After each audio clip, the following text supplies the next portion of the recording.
Hi, Heidi. Hi, how are you? Good. Welcome. Thank you. And Thank you for doing this. welcome to the Artfest online chat. I have Heidi Colburn here with me today. She's an artist from Kingston and has been involved in our shows like quite a while. Like, how long have you been doing our Artfest Kingston show? This would have been the fourth one for the summer. Yeah, Yeah.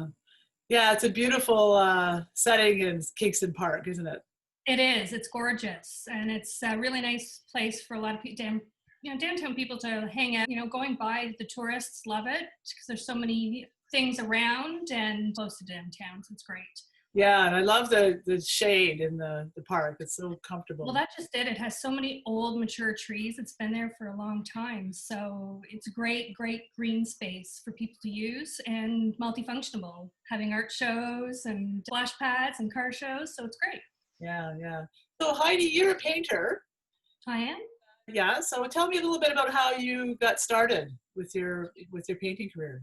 Well, I've always been crafty and handy. Love to dabble and make my own creations and decor at home. Worked full time, had a really busy life like many do. Two young boys at the time, busy family. Unfortunately, back in 2012, started feeling a little weird. Had some symptoms that, were not normal. So I went and talked to a doctor and had some tests done. And come to find out, I ended up with a couple of autoimmune illnesses. And so, just new change of life and trying to figure things out. Unfortunately, with the couple of them that I have, it's hard to stay at work. So I ended up having to retire early. We've always been busy as a family. I never sat still. So it was kind of hard being retired at home, having really nothing to do to keep me busy during the day. So I got back into a lot of the hobbies that I enjoy. And so I started dabbling in a bunch of different things, like to knit, do other creations, woodworking, and that kind of thing. So started doing that. And then that Christmas, my husband and boys decided to get me a paint set. So I'm like, well, this is cool. I haven't tried this before. Like, in other than painting decor stuff and odds and ends here and there, but actually, a canvas. So I did a lot of YouTube videos. I took a couple classes because that Mother's Day as well, they got me a class to do for Mother's Day to go learn some new techniques. So I see you've So I chosen, just loved it. yeah, and you've chosen a technique that I find personally really challenging, and that's the palette knife. Yes, yeah. Well, I did start off with brushes and I did some paint pours and stuff like that. And I bought myself a palette knife set. I loved it. I was so structured as a person in my everyday life. Very A-type personality, structure, everything had to be within its lines, that kind of stuff. And it was very freeing to have a technique that allows you to go outside the lines, to express yourself without really visually being obvious that that's what it is. It just kind of brought me outside my comfort zone and just the time to be able to learn it, explore it. When I had it, so it was great. It seemed to be quite the fast evolution into a new passion. That's great. I bet using a palette knife if you're outdoors painting, which I know you do quite a bit of, I have, yeah. it must be easy. Is it easier to use a palette knife than try to cut around brushes and cleaners and all that stuff? Like, The only challenge with, especially outside, or sometimes in the sunroom here, is the paint drying faster. So I've been using a lot of mediums to have to slow down the paint dry times. That's the biggest challenge, doing it outside or in a sunny, like really humid sunny room. It seems to dry a little faster. So mediums work great. And then it's just also, the great thing with using acrylics is you can just, if you're not sure where you're going with it and it's starting to dry, you could walk away, take a few minutes, kind of sit back, look at it again, and then, continue on, and you're not really messing anything up. You can tweak stuff, you can still add and adapt. And so that's the great thing about using the acrylics, is it just gives you that more time to just tweak as you go, right? I love the fact you can like, layer things too and build up lots of nice texture without Yeah. with having to wait for the oils to dry. Acrylics got a lot of flexibility there. So quite like your paintings that are the sailing paintings. Like you've got a lot of Yeah.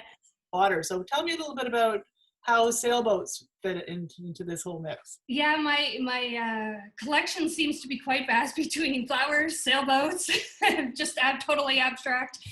Yeah, my sons have sailed competitively, 29ers and 49ers on Lake Ontario here for years. Did a lot of traveling when they were younger.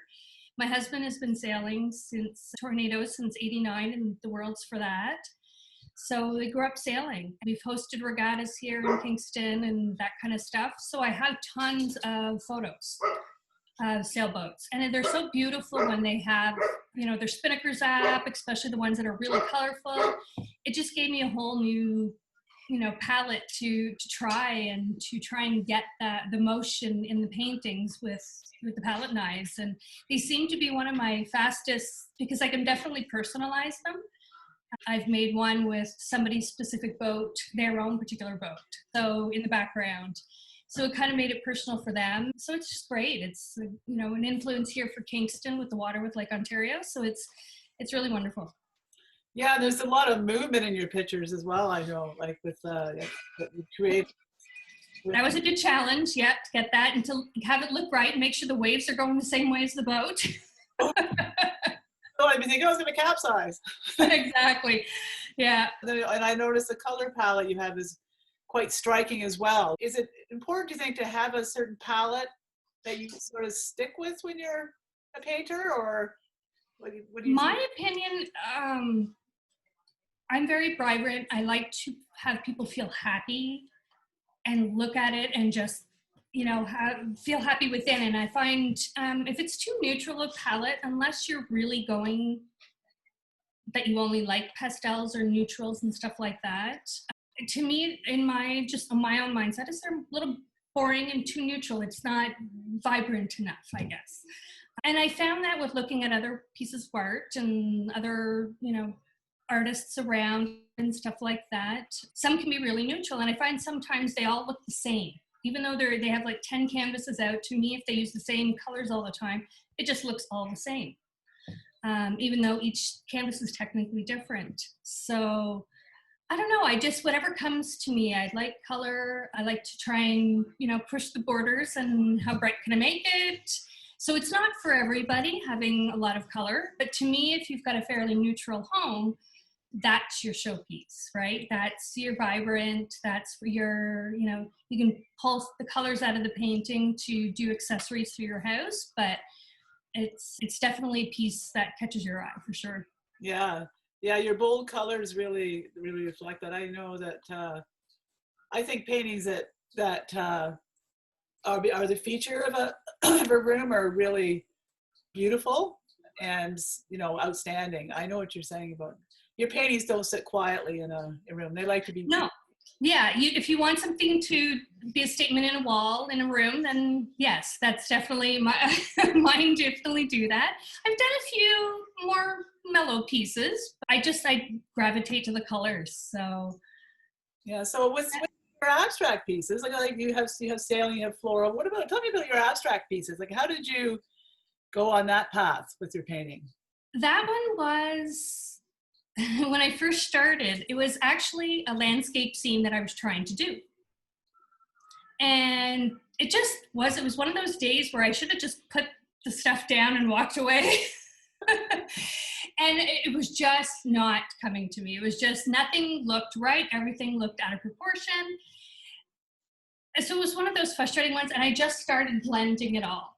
And I looked at it and I went, oh, that actually looks kind of cool. So a lot of them do have maybe a theme behind them, but I do it in a way that not everybody will catch it. So I have a gray and gold painting. I was originally going with kind of like a cityscape with the shadowing, like as if there was a lake there and there was like a street line, gray buildings. But then I looked at it afterwards and it looks like a bunch of battleships. And the mirror as if a bunch of battleships on the water, and it was gray with like gold accents. And it was just one of those things that it just seems to morph into something whether I realize it or not. Yes. So it's kind of coming with a theme, putting some colors down, and then whether, happens like that or if it just, yeah. that's one of the things that's so much fun about painting, isn't it? It is, definitely. Started painting, you really never know where it's gonna. Well, you may have a plan, but it doesn't necessarily Mm-hmm. you're gonna get there, right? Sometimes I have a plan, and I'd say about 75% of the time it ends up something totally different than what I was originally visualizing. What about the process? Do you start when you have your canvas? Do you start sketching it out first when you start your piece? Like the one behind me, if I have something in mind, or if I'm going off a photo that somebody sent me, or where I'm readjusting the size, I often like to try and sketch it out, even with the chalk, even rough, just so I get the proportions right that I'm trying to do, stay within ballpark of those ideas. So it does, like if you're going to do a canoe, it's going to kind of be a shape of a canoe, even though it's by palette knife. So I just kind of give myself a layout, lay it out a little bit, kind of know where I'm going with it. And then once the paints happen, it just kind of gives me a guideline. Yeah. So if it's when I'm just playing with colors, I just put paint down and see what happens. We have a beautiful studio. Is that a new studio? It is. We moved at the end of December, and this is one of the selling features for me. It's a sunroom, beautiful sunroom, and so yeah, it's a south facing, so it's great. I have morning sun and afternoon sun, and it helps with the lighting. I don't have to use a lot of, unless it's really cloudy out, I don't have to use a lot of fake light. I get tons of natural light in here, so it really helps with the colors and what I'm trying to achieve, so it's great. Yeah, and it makes it a happy place to go to, I'm sure. Oh, it does. A little warm sometimes so far, but we're good. We're enjoying it. Yeah, that's great. Yeah, well, it's so great to see you. And it's been such a joy having you as being part of Artfest Kingston, especially since you're, from the city and you have a lot of fans and followers there, and they've been watching you, evolve as an artist as well over time, haven't they? Yeah, so it's great having them, watch me develop and grow as an artist, and a local one. I'm very proud to be part of Artfest. It's been a wonderful experience right from the get-go. And you've been wonderful to help, especially when I came in as a newbie and said, newbie here, need some guidance to get involved. So, no, it's been wonderful. Thank you so much. Yeah, it's great. Well, thanks for coming on with us today. And thank you for doing this. Seeing you. Well, we're going to be having our Christmas show, I hope. So we'll see you. And let's hope we can all see each other in person. Thanks, Heidi. Take care. Bye. Bye. There we go.